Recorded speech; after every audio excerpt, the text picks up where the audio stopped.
हाँ जी सर, हमारे पास ये है लाइक एक सॉलिड के स्फीयर को एक सफिशिएंट रफ सरफेस पर रखा हुआ है और ये जो आपके पास स्प्रिंग है, ये स्प्रिंग कांस्टेंट है आपके पास के।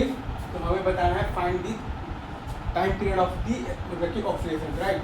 तो सेंटर ऑफ मास को डिस्प्लेस कर दिए हैं एक्स से और फिर हमने इसको वहाँ से छोड़ा है। तो शुरू में तो v भी 0 है और ओमेगा भी 0 है, तो v इक्वल टू मतलब कि ओमेगा आ रहा है। तो अब बस अपना मतलब कि स्टैटिक फ्रिक्शनल फोर्स अपने आप को ऐसे एडजस्ट करेगा ताकि a equal to alpha R हो जाए। स्टैटिक फ्रिक्शनल फोर्स अपने आप को ऐसे एडजस्ट करेगा ताकि a equal to alpha R हो जाए, राइट। तो वही हम लोग यहाँ पर फ्रिक्शनल फोर्स का कोई भी एक रैंडम डायरेक्शन मान लीजिए, ठीक है सर।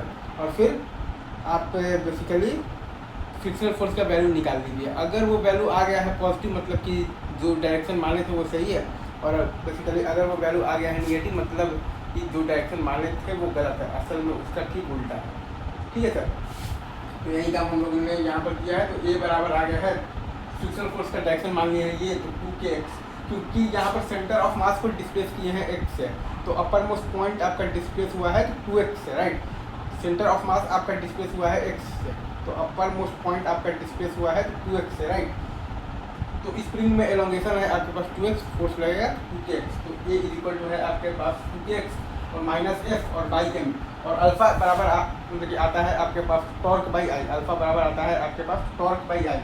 तो फ्रिक्शनल फोर्स और ये आपका बेसिकली जो है ना मतलब स्प्रिंग फोर्स और फ्रिक्शनल फोर्स दोनों का टॉर्क का डायरेक्शन यही है। स्प्रिंग फोर्स या फिर फ्रिक्शनल फोर्स दोनों के टॉर्क का डायरेक्शन आपके पास यही है।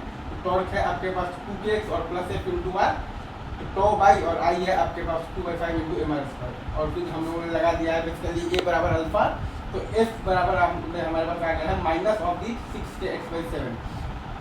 एफ बराबर आया है हमारे पास माइनस ऑफ दी 6kx/7। तो निगेटिव है मतलब कि जो माने थे वो डायरेक्शन तो गलत है, असल में डायरेक्शन उसका उल्टा है।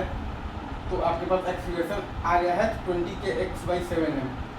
टाइम पीरियड आपके पास आ गया है 2π√7m/20k। ये आपका मेथड हो गया है फोर्स मेथड। अगर आप चाहें तो ये काम को आप बेसिकली कर सकते हैं एनर्जी मेथड से भी। अगेन सेंटर ऑफ मास को डिस्प्लेस किया है हमने बेसिकली एक्स, राइट। ये सही है कहते हैं, is it true? Centre of मास को डिस्प्लेस किया है एक्स से, तो स्प्रिंग में एलोंगेशन क्या है आपके पास 2x है, तो हाफ इंटू के इंटू 4x मतलब के स्क्वायर है, right. Spring potential energy.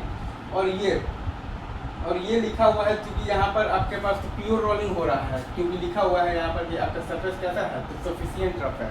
Sufficient rough का मतलब है कि प्योर रोलिंग हो रहा है। तो प्योर रोलिंग में आप जब बेसिकली जब लिखते हैं ना, बेसिकली क्या लिखते हैं, टोटल काइनेटिक एनर्जी। तो टोटल काइनेटिक एनर्जी हम लोग लिखते हैं बेसिकली सिस्टम का विथ रिस्पेक्ट टू ग्राउंड, वो आपका बराबर होता है सिस्टम का with respect to centre of मतलब कि ऑफ मास, और प्लस आता है आपका बेसिकली सेंटर ऑफ मास का with respect to ground. Again मैं फिर से बोल रहा हूँ, सिस्टम का विथ रिस्पेक्ट टू ग्राउंड जो होता है वो आपका बराबर होता है सिस्टम का with respect to centre of mass, और प्लस आता है आपका बेसिकली सेंटर ऑफ मास का विथ रिस्पेक्ट टू ग्राउंड। तो सिस्टम का ग्राउंड बराबर होता है सिस्टम का with respect to centre of mass, और चूंकि यहाँ पर आपके पास basically pure rolling on the stationary ground है, तो v बराबर ओमेगा आ रहा है।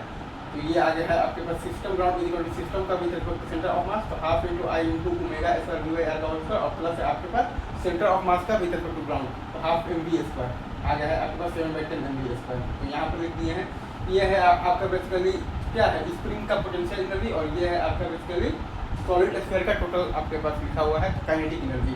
और ये दोनों का सम बराबर है आपके पास कांस्टेंट, डिफरेंशिएट कर दिए हैं। तो ये बराबर 0, तो ये बराबर आपके पास आ गया है minus of the 20k/7m into x. तो टी बराबर आपके पास आ गया है 2π√7m/20k। Force method, energy method, पूरा कॉन्सेप्ट क्लियर है। आगे बढ़ते हैं और ऐसे ही अच्छे अच्छे सवालों को आप मेरे साथ जुड़ते रहिए। तब तक के लिए आप सभी को best of luck. Thank you very much, love you guys, ठीक है।